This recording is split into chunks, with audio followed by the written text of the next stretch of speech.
السلام علیکم ورحمۃ اللہ وبرکاتہ۔ الحمد للہ الحمد للہ وکفى وسلام علی عباده الذین اصطفى اما بعد فاعوذ باللہ من الشیطان الرجیم بسم اللہ الرحمن الرحیم شہد اللہ انہ لا الہ الا هو والملائکۃ وأولو العلم قائما بالقسط لا الہ الا هو العزیز الحکیم ان الدین عند اللہ الاسلام وما اختلف الذين أوتوا الكتاب إلا من بعد ما جاءهم العلم بغيا بينهم ومن يكفر بآيات الله فإن الله سريع الحساب فإن حاجوك فقل أسلمت وجهي لله ومن اتبعني وقل للذين أوتوا الكتاب والأميين أسلمتم فإن أسلموا فقد اهتدوا وإن تولوا فإنما عليك البلاغ والله بصير بالعباد صدق اللہ العظیم۔ میرے معزز دینی بھائیوں، عزیزوں، دوستوں اور بزرگوں، گزشتہ جنتیوں کے بعض صفات کا تذکرہ ہے۔ کامل ایمان والوں کے لیے، تقوی والوں کے لیے اللہ کی طرف سے جنت کا وعدہ ہے۔ اب یہ کامل ایمان والے کون ہیں؟ ان صفات کا تذکرہ گزشتہ ہے، جس میں یہ بتایا گیا کہ سب سے پہلے تو وہ ایمان والے ہوتے ہیں، اور دوسرا وہ اپنے رب سے التجا کرتے ہیں، درخواست کرتے ہیں کہ اللہ ہمیں معاف فرما دے اور جہنم کے عذاب سے بچائے، کیونکہ ایمان یہ امید اور خوف کے درمیان میں ہوتا ہے۔ مسلمان ہیں، نڈر ہونے کی ضرورت نہیں، مسلمان ہیں بے خوف ہو کر ہم تو مسلمان ہیں جنت میں ویسے بھی جائیں گے، بے دھڑک گناہ کرنے لگے، یہ بھی بڑی غلطی ہو جائے گی۔ حضرت عمر رضی اللہ تعالیٰ کے بارے میں لکھا ہے، وہ فرماتے تھے کہ کل قیامت کے دن اگر یہ اعلان ہو کہ سب کے سب جنت میں جائیں گے، صرف ایک ہے جو جہنم میں جائے گا، تو مجھے میرے بارے میں ڈر ہے کہ وہ ایک انسان کبھی میں نہ ہو جاؤں۔ یہ ان کا ڈر تھا اللہ سے، اور امید کیسے تھی اللہ سے؟ فرماتے تھے خود کہ کل قیامت کے دن اگر یہ اعلان ہو کہ سب جہنم میں جائیں گے، ایک ہے جو جنت میں جا رہا ہے، تو اللہ کی ذات سے امید ہے کہ وہ وہی ہوگا، کیونکہ ایمان امید اور خوف کے درمیان میں ہوتا ہے۔ آخرت کا خوف انسان کو اللہ کے قریب لے جاتا ہے۔ ایمان والے، کامل ایمان والے کے بارے میں بتایا کہ وہ اللہ سے یہ کہتے ہیں کہ اللہ جہنم کی آگ سے ہماری حفاظت فرما۔ پھر جو صفات ایمان والے کے ذکر کیے، اللہ نے فرمایا الصابرین، پہلے صبر کرنے والے، کیونکہ صبر کا معنی ہمیں سمجھنا ہے۔ عموماً ہمارے ذہن میں صبر فوراً کیا آتا ہے کہ مصیبت آئی اور برداشت کی۔ صبر 3 معنوں میں آتا ہے، صبر کے 3 معنی ہیں۔ سب سے پہلا جو صبر ہے، الصبر علی الطاعہ، اللہ کے احکام کی اطاعت میں صبر کرنا، جمع رہنا۔ دوسرا جو صبر ہے، الصبر علی المعصیہ، اللہ کے نافرمانیوں سے بچا کر صبر کرنا۔ تیسرا جو صبر ہے، الصبر علی المصیبہ، وہ مصیبت پر صبر ہے۔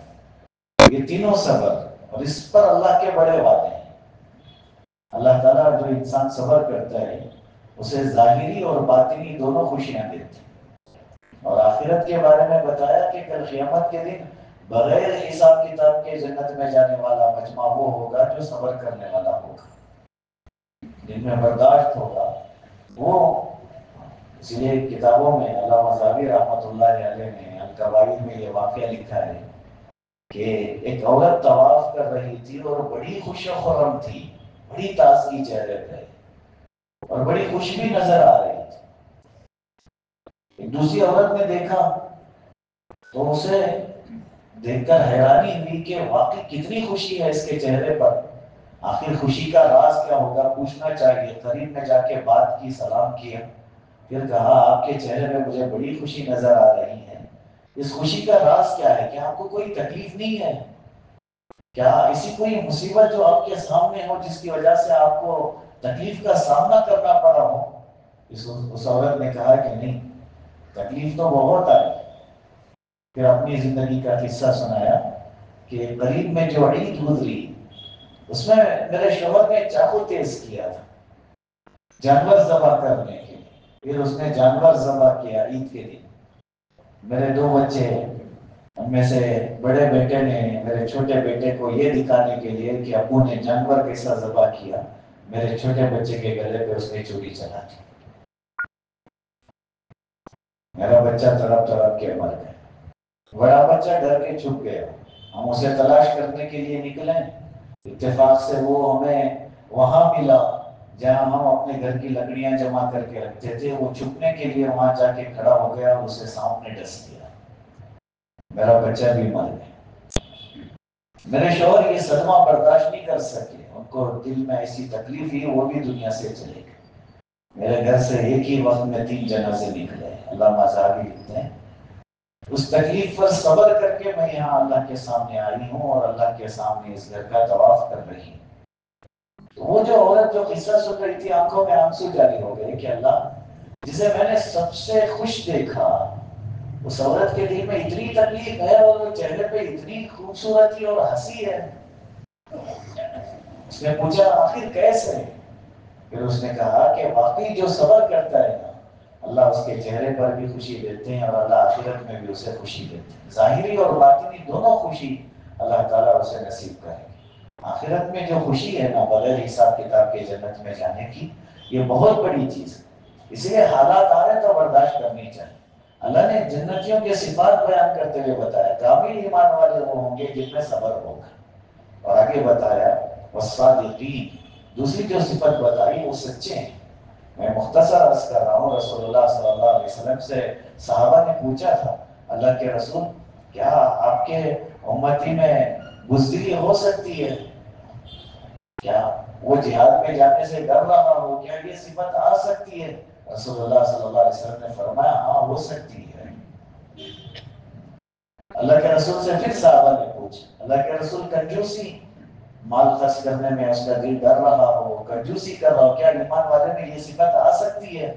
رسول اللہ صلی اللہ علیہ وسلم نے فرمایا ہو سکتی ہے۔ لیکن جب صحابہ نے پوچھا نا کیا اللہ کے رسول کیا آپ کا امتی جھوٹا ہو سکتا ہے، نبی نے فرمایا نہیں، میرا امتی جھوٹ نہیں بولے گا۔ آج جھوٹ عام ہو گیا، انسان تجارت کا کمال سمجھتا ہے، اس لیے کہ جب جھوٹ نہ بولے کام نہیں چلے گا۔ سامنے والے کو خوش کرنے کے لیے جھوٹ بول رہے ہوتے ہیں، رشتے ناطے توڑنے کے لیے جھوٹ بول رہے ہوتے ہیں، اور خود انسان اپنے آپ سے جھوٹ بول رہا ہوتا ہے۔ وہ اپنے ذہن کو، اپنے دل کو جھوٹ کا عادی بنا رہا ہوتا ہے۔ جب بھی دل آمادہ ہو رہا ہے کہ نہیں اب اللہ کی اطاعت میں آنے کا وقت آ گیا ہے، اب تک تو نمازیں پڑھ رہا تھا لیکن فجر چھوڑ رہا تھا، آج سے فجر بھی نہیں چھوڑوں گا، تو سمجھائے گا ابھی نہیں، تھوڑے دن جانے دو، میں تجھے خود بخود عادی بنا لوں گا۔ یہ اپنے آپ سے جھوٹ بول رہا ہوتا ہے انسان، اور نبی نے فرمایا میرا امتی تو جھوٹ نہیں بولے گا۔ آگے اللہ نے بتایا والقانتین، فرما بردار، اللہ کی عبادت کرنے والے۔ رسول اللہ صلی اللہ علیہ وسلم سب سے زیادہ اللہ کی اطاعت کرنے والے ہیں۔ اور کون سی شخصیت ہیں جن کے صدقے میں اللہ نے کائنات بنائی؟ حدیثوں میں ملتا ہے، اللہ کے رسول صلی اللہ علیہ وسلم کے بارے میں امی جان کہتی ہیں کہ کبھی تو سجدے میں اتنی دیر رسول اللہ صلی اللہ علیہ وسلم اللہ کے سامنے رہتے تھے کہ مجھے تو اس بات کا ڈر ہو جاتا کہ شاید دنیا سے چلے گئے ہوں گے۔ میں آہستہ سے پیر کو ہاتھ لگا کے دیکھتی تھی، جب حرکت کرتے تو اطمینان ہوتا تھا، اتنی دیر تک رسول اللہ سجدہ کرتے۔ بلکہ بعض ایسے موقع جس میں رسول اللہ صلی اللہ علیہ وسلم کو دیکھا گیا کہ ساری رات رسول اللہ عبادت کر رہے ہیں، پاؤں میں ورم آ جاتے تھے، سوجن ہو جاتی تھی۔ بلکہ ایک وہ موقع بھی تھا جب صحابی نے رسول اللہ صلی اللہ علیہ وسلم کو دیکھا کہ نبی بیٹھ کے نماز پڑھ رہے ہیں، حالانکہ اللہ کے رسول صلی اللہ علیہ وسلم کی بہت دیر تک لمبی لمبی رکعتیں کھڑے ہو کر پڑھنے کی عادت تھی۔ تو صحابی نے پوچھا رسول اللہ کیا ہوا؟ تو اللہ کے رسول نے فرمایا 3 دن سے ایک لقمہ بھی پیٹ میں نہیں گیا ہے۔ لیکن عبادت اس وقت میں بھی کر رہے ہیں، کیونکہ میرے بھائیوں ہماری جو فرائض کا اہتمام کرتے ہیں وہ سنت کا اہتمام چھوڑ دیتے ہیں۔ سنت کا اہتمام کرنے والے نوافل کا اہتمام کو ضروری نہیں سمجھتے۔ یہ ساری جو عبادتیں ہیں یہ جنتیوں کی علامت ہے۔ اللہ نے فرمایا والقانتین، فرما بردار۔ اب یہ قانتین کی تفسیر میں حضرات علماء نے لکھا کہ وہ اللہ کے حکم کو بھی پورے کر رہے ہو، اللہ کے حقوق کو بھی، اور مخلوق کے حقوق کو بھی پورے کرنے والے، وہ دونوں طرح کے حق کے فرما بردار ہو۔ وہ اپنے ماں باپ کا بھی خیال کرتے ہو، اپنے بھائی بہنوں کا بھی خیال کرتے ہو، اپنے رشتہ داروں کا بھی خیال کرتے ہو، وہ ہر ایک کا، انسانیت کا بھی خیال کرتے ہو۔ بے ایمان بھی ہے لیکن اس کا بھی خیال کرنا ہے بطور انسان کے، یہ فرما بردار ہوتا ہے۔ قانتین کی تفسیر میں علماء نے یہ لکھا ہے کہ جس کامل ایمان والے کی اللہ نے یہاں بات کی وہ ہر قسم کے لوگوں کے حقوق کو ادا کرنے والا ہو۔ آگے اللہ نے فرمایا والمنفقین، اللہ کے راستے میں خرچ کرنے والے۔ یہ اس کے بارے میں گزشتہ آیتوں میں تفصیل سے بات آئی ہے، میں مختصر عرض کر رہا ہوں۔ خرچ کرنا ایک تو انسان کو بڑا مشقت ہوتا ہے، دوسرا خرچ کرنے کے بعد ریاکاری سے بچنا یہ اور بھی مشکل ہوتا ہے۔ انسان خرچ کرنے کے بعد وہ ریاکاری کے اندر داخل ہونے لگ جاتا ہے، وہ بتانے کی کوشش کرتے ہیں کہ میں کر رہا ہوں، میں چلا رہا ہوں، میں پال رہا ہوں، میری وجہ سے فلاں کا گھر چل رہا ہے، فلاں ہے اسے یقین ہے میں ہی دوں گا اسے۔ یہ جو ریاکاری ہے نا انسان کو برباد کر کے چھوڑ دیتی ہے۔ اللہ نے رسول اللہ صلی اللہ علیہ وسلم کے ذریعے سے امت تک وہ بات پہنچائی۔ کل قیامت کے دن اللہ تعالیٰ اس سخی کو بلائیں گے جس نے بڑی سخاوت کی ہوگی، اور فرشتوں نے اس کی سخاوت کو خوب لکھا ہوگا، اتنا خرچ کیا ہے کہ فرشتوں نے محفوظ کیا ہے۔ لیکن کل قیامت کے دن اللہ اسے بلا کے پوچھیں گے یہ سب تو نے کیا تھا؟ کیا ہاں اللہ آپ نے مال دیا، میں نے کیا۔ کہا کس لیے کیا تھا؟ وہ کہے گا اللہ آپ کی رضا کے لیے کیا تھا۔ اللہ کہیں گے جھوٹ ہے، فرشتے بھی کہیں گے اللہ جھوٹ بول رہے ہیں، کیا تو تھا لیکن آپ کے لیے نہیں تھا، یہ خرچ کرنا یہ آپ کے خاطر نہیں تھا، یہ بس اس لیے تھا کہ دنیا والوں کو پتا چلے بڑا مالدار انسان تھا اور بڑا خرچ کرنے والا تھا، اس نے بڑا خرچ کیا ہے، یہ بتانے کے لیے اس نے یہ سب کیا تھا۔ اللہ فرشتوں سے کہیں گے کہ اسے جہنم میں ڈالو۔ بلکہ حدیث میں جو لفظ آتا ہے نا وہ بڑا ڈرانے والا ہے، وہ لفظ ہے کہ اسے جہنم کا ایندھن بنا کے ڈالو، جس سے جہنم کو بھڑکانا ہے وہ چیز بنا کے اسے جہنم میں ڈالو۔ اللہ ہماری حفاظت فرمائے۔ عمل کر کے اگر ریاکاری آ جاتی ہے نا تو ہم بڑے خسارے میں ہوتے ہیں۔ یہاں جو بتایا گیا والمنفقین، یہ اللہ کے راستے میں اخلاص کے ساتھ خرچ کرنے والے، یہ کامل ایمان والے کی علامت ہے۔ آگے بتایا والمستغفرین بالاسحار، وہ لوگ جو تہجد کے وقت میں رات میں جاگ جاگ کر اللہ سے اپنے لیے توبہ کرتے ہیں۔ خاص طور پہ رات کی تہجد کے وقت کا کیوں ذکر کیا؟ رسول اللہ صلی اللہ علیہ وسلم نے فرمایا جو فرض نمازیں ہیں اس کے بعد سب سے زیادہ پسندیدہ نماز ہی اللہ کو تہجد ہے، اس کے بعد سب سے زیادہ پسندیدہ نماز ہی اللہ کو تہجد ہے۔ اور تہجد کے بارے میں رسول اللہ صلی اللہ علیہ وسلم نے فرمایا کہ اللہ تعالیٰ خود متوجہ ہو کر آسمان دنیا پر آ کر متوجہ ہو کر لوگوں سے پوچھتے ہیں کہ کوئی ہے مجھ سے معافی مانگنے والا، میں معاف کر دوں گا، کوئی ہے مجھ سے کوئی بھی ضرورت طلب کرنے والا، میں اس کی ضرورت پوری کر دوں گا۔ میرے بھائیو تہجد کی نماز یہ رسول اللہ صلی اللہ علیہ وسلم کی زندگی کا ایک محبوب عمل تھا۔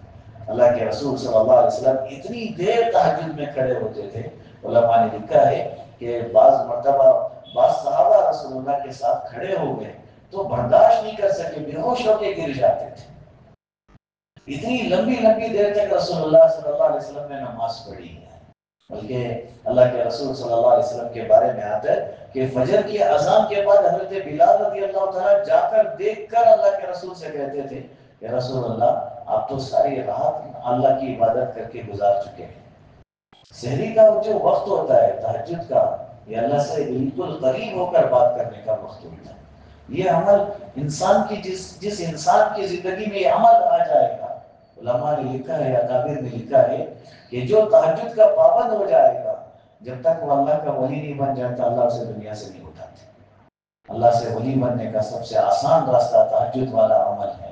اسے اپنی زندگی کا معمول بنانی چاہیے۔ اللہ نے یہاں فرمایا والمستغفرین بالاسحار، کامل ایمان والوں کی علامت ایک یہ بھی ہے کہ وہ اللہ تعالیٰ سے رات کے آخری حصے میں اٹھ کر اللہ سے معافی مانگتے۔ آج جو آیت ہم نے پڑھی وہ آیت ہے شہید اللہ انہ لا الہ الا ہو، اللہ نے گواہی دی اس بات کی کہ اس کے علاوہ کوئی عبادت کے لائق نہیں ہے۔ اس بات کی گواہی خود اللہ تعالیٰ نے دی، والملائکہ، اور فرشتوں نے گواہی دی کہ اللہ کے علاوہ کوئی عبادت کے لائق نہیں ہے۔ وَأُولُو الْعِلْمِ قَائِمًا بِالْقِسْطِ، اور اہل علم انہوں نے بھی اس بات کی گواہی دی کہ اللہ کے علاوہ کوئی عبادت کے لائق نہیں ہے، وہ انصاف کے ساتھ، وہ عدل کے ساتھ قائم ہے۔ یہ اس کے ذہن میں حضرات مفسرین نے ایک بات یہ لکھی ہے، یہ جو گواہی دینے کی جو بات ہے، اللہ جو گواہی دے رہے ہیں، فرشتوں کی گواہی کی جو بات کر رہے ہیں، اس میں رسول اللہ صلی اللہ علیہ وسلم کو دلاسا تھا۔ جو قافلہ رسول اللہ کے پاس آیا تھا عیسائیوں کا، اللہ کے رسول انہیں دلائل سے سمجھانے کی کوشش کر رہے تھے، لیکن وہ ابھی بھی نہیں مان رہے تھے۔ رسول اللہ تھوڑا سا رنج اور غم میں تھے، تو اللہ نے اللہ کے رسول کو دلاسا دیا کہ نبی جی آپ جو بات بول رہے ہیں اس کی گواہی تو اللہ دیتے ہیں، اس کی گواہی تو فرشتے ہیں، اور جو صحیح معنوں میں جن کے پاس علم ہے، یہ اولو العلم سے کون مراد ہے؟ حضرات مفسرین نے بتایا اس سے مراد انبیاء ہیں، سارے نبیوں نے اللہ کی وحدانیت کی گواہی دی۔ اس سے مراد صحابہ ہیں، سارے صحابہ نے اللہ کے ایک ہونے کی گواہی دی۔ اس سے مراد تابعین ہیں، تبع تابعین ہیں، اولیاء اللہ ہیں، اکابر ہیں، علماء ہیں، نیک لوگ ہیں، سب نے اللہ کے ایک ہونے کی گواہی دی۔ رسول اللہ صلی اللہ علیہ وسلم کو اس سے اللہ نے دلاسا دیا کہ آپ جو بات بول رہے ہیں، آپ کو کسی کے نہ ماننے سے غم میں آنے کی ضرورت نہیں ہے، کیونکہ اس بات کی گواہی اللہ بھی دیتے ہیں، فرشتے بھی دیتے ہیں، اور اہل علم بھی دیتے ہیں۔ یہ شہادت، یہ جو گواہی ہے، یہ اتنی بڑی گواہی ہے، علماء نے اس کے ذیل میں ایک واقعہ بھی لکھا ہے کہ ملک شام کے دو عالم جو اہل کتاب تھے، جو آسمانی کتابوں کو جانتے تھے، جو کچھ انہوں نے آسمانی کتابوں میں پڑھا تھا رسول اللہ صلی اللہ علیہ وسلم کے بارے میں اور مدینے کے بارے میں، اس کو پڑھنے کے بعد انہوں نے سفر کیا، مدینے میں آئے تو مدینے کی اطراف کے پورے اس بستی کو دیکھ کے انہوں نے آپس میں بات کی کہ یہ وہی بستی ہے جس کو ہم نے کتابوں میں پڑھا ہے۔ اندر آئے، لوگوں سے پوچھا یہاں کوئی ہیں جنہوں نے اپنے بارے میں نبی ہونے کا دعویٰ کیا ہے؟ لوگوں نے رسول اللہ صلی اللہ علیہ وسلم کی طرف رہبری کی، اور دونوں آئے اور اللہ کے رسول کو دیکھا، وہی سارے صفات جو ان کی کتابوں میں لکھے ہوئے تھے آسمانی کتابوں میں، وہ سارے صفات انہوں نے رسول اللہ میں دیکھے، اور ایک سوال کیا، اور وہ سوال یہ تھا کہ آپ ہمیں بتائیں کہ قرآن میں سب سے بڑی گواہی کون سی ہے؟ کوئی ہم سے بھی پوچھے نا کہ پورے قرآن کی سب سے بڑی گواہی کون سی ہے، وہ سوال یہ تھا جس کے بارے میں ان دو عالموں نے رسول اللہ صلی اللہ علیہ وسلم سے پوچھا کہ قرآن کی سب سے بڑی گواہی کون سی ہے؟ تو اللہ کے رسول صلی اللہ علیہ وسلم نے یہ آیت پڑھ کے سنائی، شہید اللہ انہ لا الہ الا ہو والملائکۃ واولو العلم قائما بالقسط، تو ان دونوں نے فوراً کلمہ پڑھ کے ایمان قبول کر لیا، کیونکہ یہ قرآن کی سب سے بڑی گواہی ہے۔ اس میں اللہ تعالیٰ نے اپنی وحدانیت کے بارے میں بتایا، خود گواہی دی فرشتوں کے بارے میں، کیونکہ فرشتے آسمان کا پورا نظام دیکھ رہے ہیں، تکوینی نظام ان کے آنکھوں کے سامنے ہے، اللہ کی جو مخلوقات ہیں، اللہ کی گواہی کے اس کے بارے میں حضرات مفسرین نے یہ بھی لکھا ہے کہ گواہی سے کیا مطلب ہے، جتنی مخلوق ہے نا یہ سب اللہ کی گواہی دے رہے ہیں۔ انسان جب اس میں غور کرے گا تو اسے ایک بات تو ضرور یہ سمجھ میں آئے گی، کافر بھی ہے جس خدا کو وہ مان بھی رہا ہے، اس کے بارے میں جب وہ غور کرے گا نا تو اسے صاف یہ بات سمجھ میں آ جائے گی کہ یہ کام تو یہ خدا نہیں کر سکتا جسے میں نے ہاتھ سے بنایا ہے، کوئی ہے جو اس کائنات کے نظام کو چلا رہا ہے۔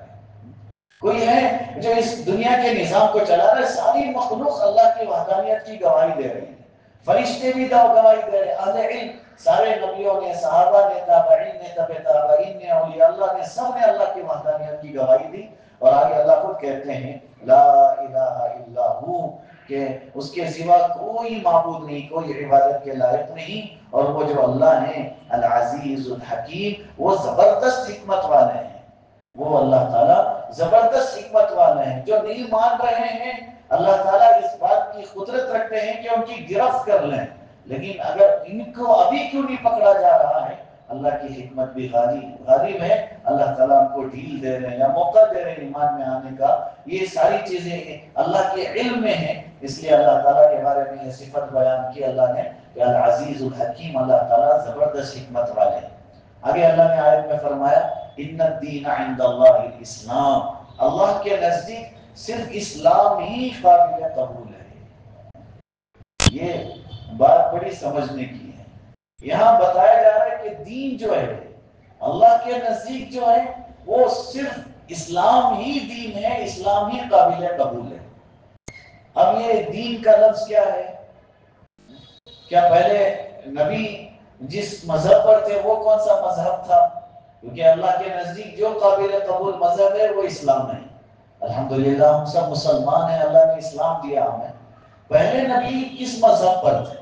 تو دین اور شریعت یہ دو لفظ سمجھنے کے ہیں۔ دین یہ بنیادی اور اصولی عقائد کو کہتے ہیں، عقیدوں، اللہ پر ایمان لانا، تمام رسولوں پر ایمان لانا، آسمانی کتابوں پر ایمان لانا، فرشتوں پر ایمان لانا، آخرت پر ایمان لانا، موت اور موت کے بعد کی زندگی پر ایمان لانا، پھر دوبارہ اٹھائے جانے پر جنت جہنم پر ایمان لانا، یہ جو اصولی چیزیں ہیں اسے دین کہتے ہیں۔ شریعت یہ سب نبیوں کو اللہ تعالیٰ نے دی، اور تھوڑا بہت اس میں فرق رہا، نبی کی شریعت میں فرق ہو سکتا ہے لیکن دین سب نبیوں کا ایک تھا۔ اس لیے اللہ نے دین کے بارے میں بتایا کہ ان الدین عند اللہ الاسلام، اللہ کے نزدیک جو مقبول ہے وہ صرف اور صرف اسلام ہے۔ سارے نبی اسلام پر ہی آئے تھے، سب نبیوں نے اسلام کی ہی دعوت دی ہے، سب نبیوں کا عقیدہ سب کا ایک ہی تھا، لیکن شریعت کے اعتبار سے بعض شریعت میں کچھ چیزیں تھی جو ہماری شریعت میں نہیں ہے۔ جیسے مثال کے طور پر سمجھنے کے لیے حضرت موسیٰ علیہ السلام کی قوم کو یہ کہہ دیا گیا تھا کہ ہفتے کے دن تم تجارت نہیں کرو گے، مچھلی نہیں پکڑو گے۔ حضرت موسیٰ علیہ السلام کو ہفتے کے دن کے لیے خاص طور پہ یہ ان کی شریعت کا حکم تھا، لیکن ہمیں کیا کہا جا رہا ہے؟ فَإِذَا قُضِيَتِ الصَّلَاةُ فَانتَشِرُوا فِي الْأَرْضِ وَابْتَغُوا مِن فَضْلِ اللَّهِ، جب اللہ کے نماز کو جب پورا کر چکو، اللہ کے فضل کو تلاش کرنے کے لیے نکل جاؤ۔ اللہ کے حکم کو پورا کرنے کے بعد روزی تلاش کرنے کا حکم دیا، اس میں یہ نہیں کہا کہ فلاں وقت میں تمہیں روزی نہیں تلاش کرنی ہے، فلاں دن تم کام نہیں کرو گے، یہ کچھ بھی نہیں کہا گیا۔ بعض چیزیں جو ان کی شریعت میں پابندی تھی وہ ہماری شریعت میں نہیں ہے۔ حضرت عیسیٰ علیہ السلام کی قوم میں انہوں نے رہبانیت اختیار کر دیا تھا، وہ خود جا کے جنگلوں بیابان میں رہ جاتے تھے، وہ ان کی اپنی شریعت کا حصہ انہوں نے سمجھا ہوا تھا، لیکن رسول اللہ صلی اللہ علیہ وسلم نے صاف منع کر دیا کہ اسلام میں رہبانیت نہیں ہے، اسلام میں تو نکاح ہے، یہاں تو نکاح چلے گا، تنہائی میں جا کے انسان اپنا سب کچھ چھوڑ کے رہ جائے، وہ ہمارے اس شریعت میں نہیں ہے، اس شریعت میں بھی نہیں تھا، انہوں نے اختیار کر لیا تھا، لیکن رسول اللہ صلی اللہ علیہ وسلم نے اس شریعت کے بارے میں کہہ دیا لا رہبانیت فی الاسلام، اسلام میں رہبانیت نہیں ہے۔ تو شریعت میں جزئی طور پر فرق ہو سکتا ہے، لیکن دین میں، عقیدے میں سب نبی ایک تھے، سب نبیوں کا عقیدہ وہی تھا۔ اس لیے اللہ نے فرمایا ان الدین عند اللہ الاسلام، اللہ کے نزدیک سب سے قابل قبول اور مقبول جو دین ہے وہ اسلام ہے۔ اور آگے اللہ نے فرمایا وَمَا اخْتَلَفَ الَّذِينَ أُوتُوا الْكِتَابَ إِلَّا مِن بَعْدِ مَا جَاءَهُمُ الْعِلْمُ بَغْيًا بَيْنَهُمْ، کہ یہ جو اہل کتاب ہیں، اہل کتاب سے مراد یہودی اور عیسائی ہیں، جہاں بھی اہل کتاب کا لفظ آئے گا وہاں یہودی اور عیسائی مراد ہوتے ہیں۔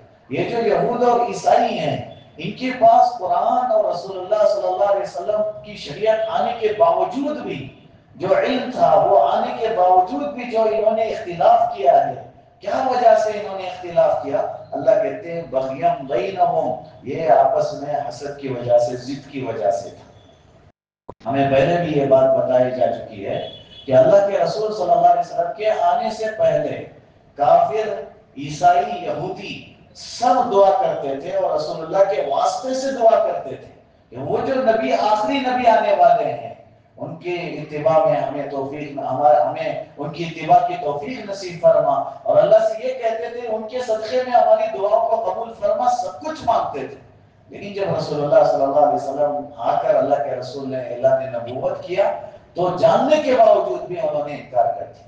خاص طور پہ اہل کتاب یہودی اور عیسائی یہ جانتے تھے رسول اللہ صلی اللہ علیہ وسلم کے بارے میں، جیسے کہ قرآن میں دوسری جگہ پر ہے کہ صرف حسد کی وجہ سے انہوں نے رسول اللہ کا انکار کیا، حالانکہ اللہ کے رسول کے بارے میں ایسے جانتے ہیں جیسا ایک انسان اپنی اولاد کے بارے میں جانتا ہے۔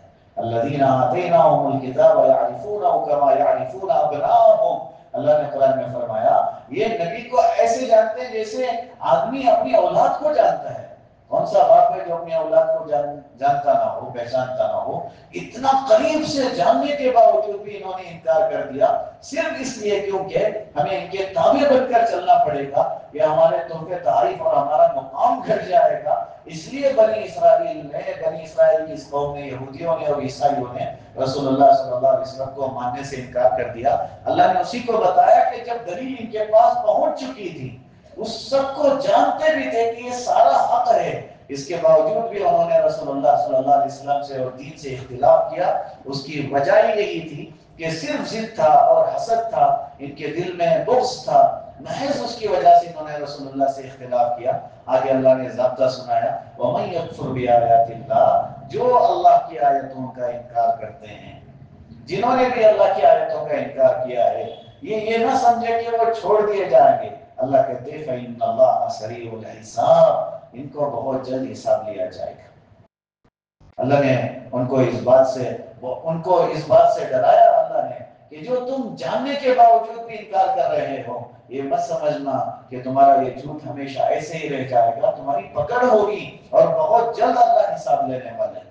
اور آگے رسول اللہ کو کہا فَإِنْ حَاجُّوكَ، یہ اگر آپ سے بحث کرے، آپ سے جھگڑنے لگے، یہ پھر بھی ان کو علم ہے، جانتے ہیں، پھر بھی آپ کو غلط ثابت کرنے کے لیے آپ کے پیچھے پڑ گئے ہو، آپ کو کیا کرنا ہے؟ اللہ نے فرمایا فقل، رسول اللہ صلی اللہ علیہ وسلم تو آپ ان سے کہہ دیجئے اسلم، تو میں تو اسلام لایا ہوں، میں تو اپنے آپ کو اللہ کے حوالے کر چکا ہوں۔ اسلام اپنے آپ کو، اسلام کسے کہتے ہیں؟ اپنے آپ کو سپرد کر دینا، اپنے آپ کو حوالے کر دینا۔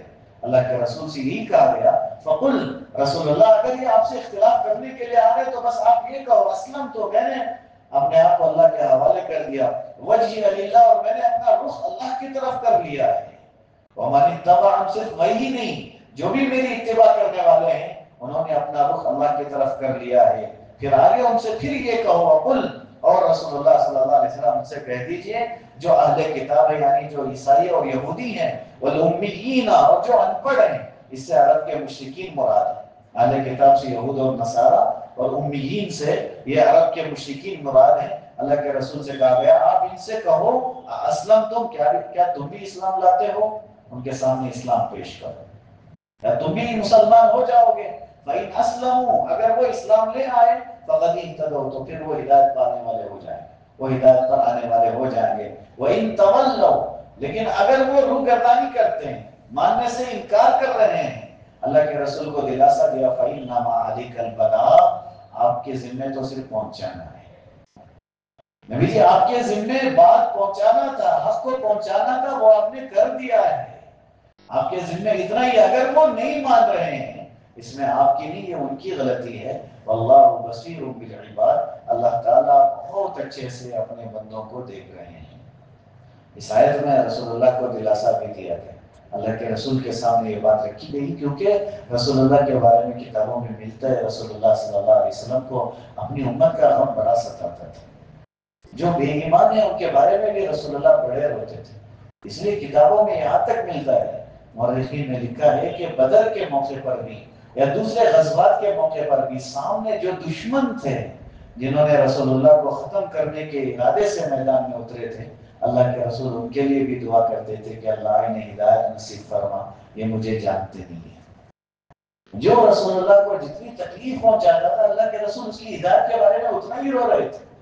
وہی مرتبہ تو ایسا ہوا ہے، اللہ نے آیت اتار کے رسول اللہ سے کہا کہ نبی جی یہ جو ذمہ داری آپ پر اتاری ہے یہ آپ کو مشقت میں ڈالنے کے لیے نہیں ہے، ما انزلنا علیک القرآن لتشقى، یہ آپ کو مشکل میں ڈالنے کے لیے نہیں ہے، بلکہ کتابوں میں یہاں تک لکھا ہے کہ رسول اللہ صلی اللہ علیہ وسلم بعض مرتبہ اپنی امت کے بارے میں سوچ کر اتنا روتے تھے کہ ساری داڑھی رسول اللہ کے آنسوؤں سے بھیگ جاتی تھی، یا پھر اللہ کے رسول کا دامن بھیگ جاتا تھا، یا پھر جس جگہ پہ رسول اللہ صلی اللہ علیہ وسلم سجدہ کر کے روتے تھے وہ جگہ بھیگ جاتی۔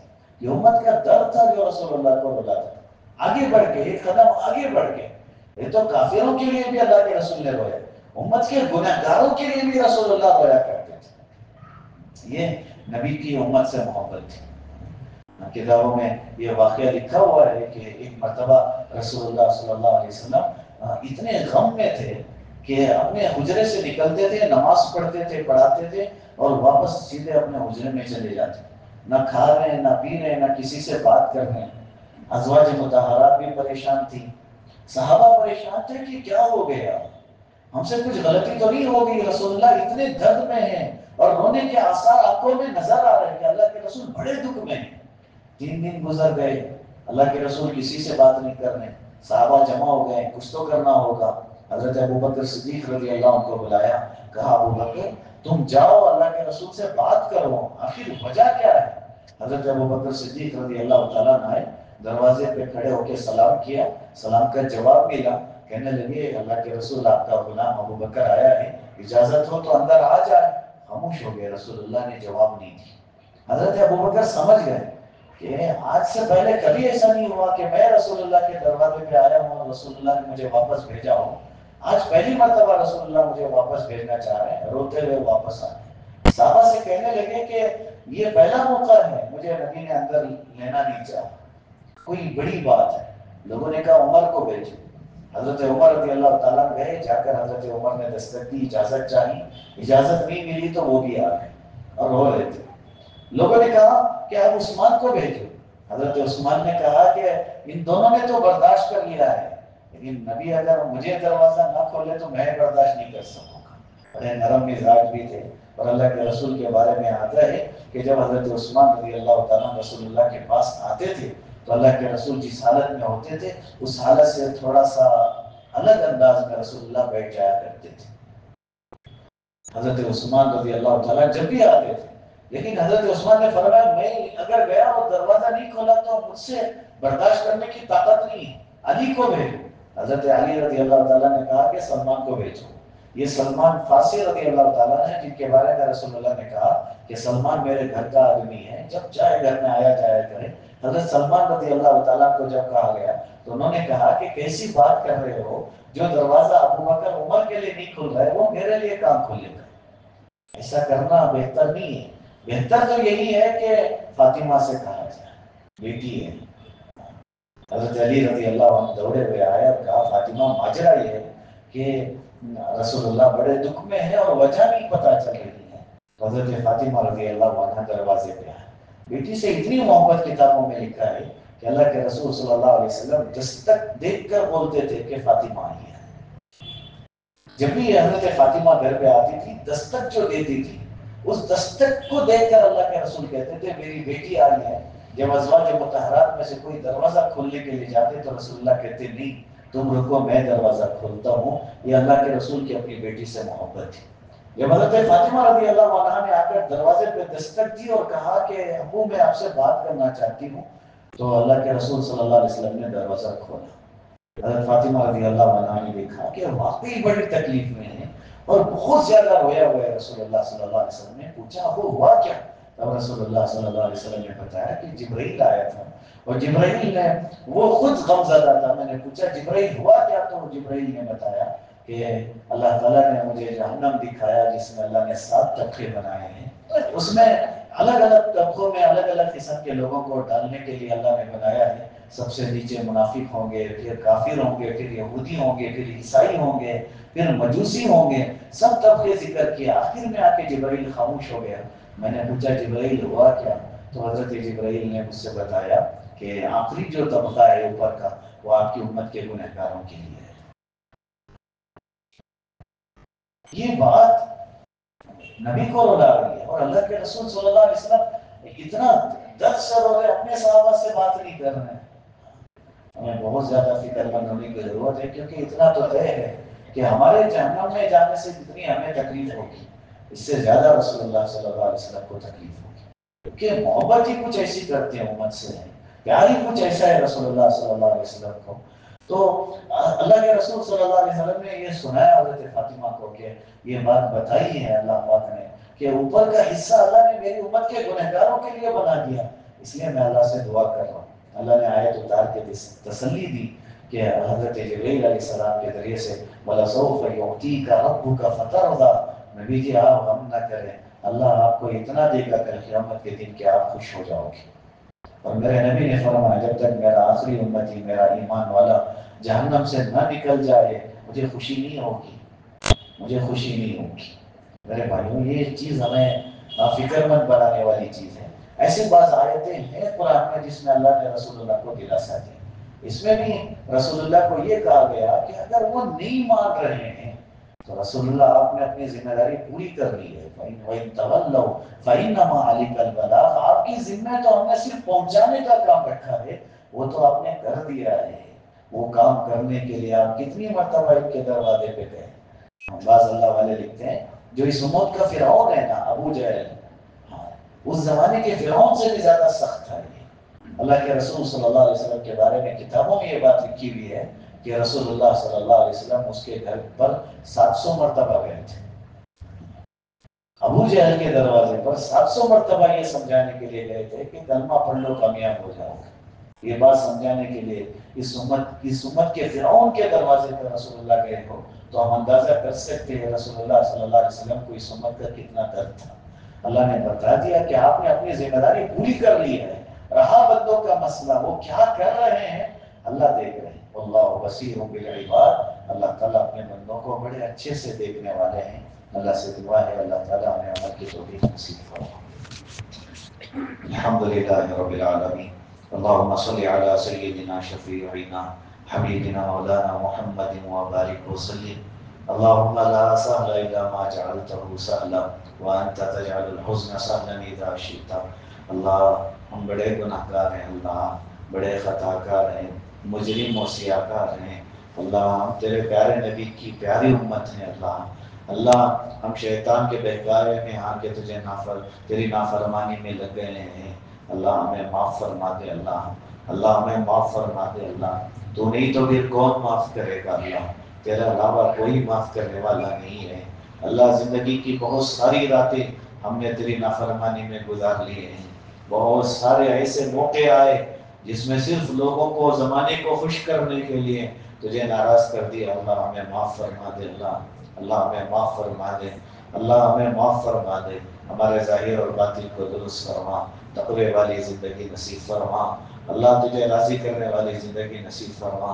گناہ کرتے کرتے اگر اسی حال میں مر گئے، دنیا اور آخرت میں ہماری رسوائی ہو جائے گی، جہنم میں جائیں گے تو نبی ہمیں دیکھ کے تڑپ جائیں گے، اللہ تیرے نبی کو ہم سے بڑی محبت تھی، اللہ ہم تیرے نبی کو بنا دیکھے کے ماننے والے ہیں، اللہ ہم نے نبی کو نہ دیکھا نہ ان کا زمانہ پایا، لیکن تیرے نبی سے بڑی محبت ہے، اللہ تجھے تیرے نبی کی محبت کا واسطہ اللہ ہمیں دنیا اور آخرت میں کامیابی مقدر فرما، کامیابی نصیب فرما، اللہ پورے عالم کے حالات کو درست فرما، امن کے فیصلے فرما، مسلمانوں کی مدد فرما، نصرت فرما، اللہ امت کے جتنے بھی بیمار ہیں ہر ایک کو صحت نصیب فرما، اللہ اسلام والی زندگی، ایمان والی زندگی اور موت نصیب فرما، بے ایمانی والی زندگی سے ہماری حفاظت فرما، بدعمالی والی زندگی سے ہماری حفاظت فرما، اللہ کلمے والی زندگی اور موت نصیب فرما، عبادتوں والی زندگی اور موت نصیب فرما، تقوی والی زندگی اور موت نصیب فرما، اللہ تجھے راضی کرنے والی زندگی اور موت نصیب فرما، اللہ گناہوں سے، بدعمالیوں سے، برائیوں سے نفرت نصیب فرما، نیکیوں سے اللہ محبت نصیب فرما، اللہ امت کے جتنے بھی افراد بیمار ہیں ہر ایک کو صحت نصیب فرما، جو قرض میں ڈوبے ہوئے ہیں قرض کی ادائیگی کی شکل صورت پیدا فرما، جو قیدوں میں بند ہیں رہائی کے فیصلے فرما، جتنے بے نکاح ہیں نکاحوں کے نظم فرما، جتنے بے اولاد ہیں نیک صالح اولاد نصیب فرما، جو صاحب اولاد ہیں اپنے بچوں کی صحیح تربیت کرنے کی توفیق نصیب فرما۔ اللہ امت کے تمام مرحومین کی مغفرت فرما۔ اللہ یا ایک ساتھی نے اپنی والدہ کے لیے دعا کی درخواست کی ہے، آج ہی ان کے والدہ کا انتقال ہوا ہے۔ اللہ ساتھی کے والدہ کی مغفرت فرما۔ اللہ اہل خانہ کو صبر نصیب فرما۔ اللہ جنت الفردوس میں اعلیٰ مقام نصیب فرما۔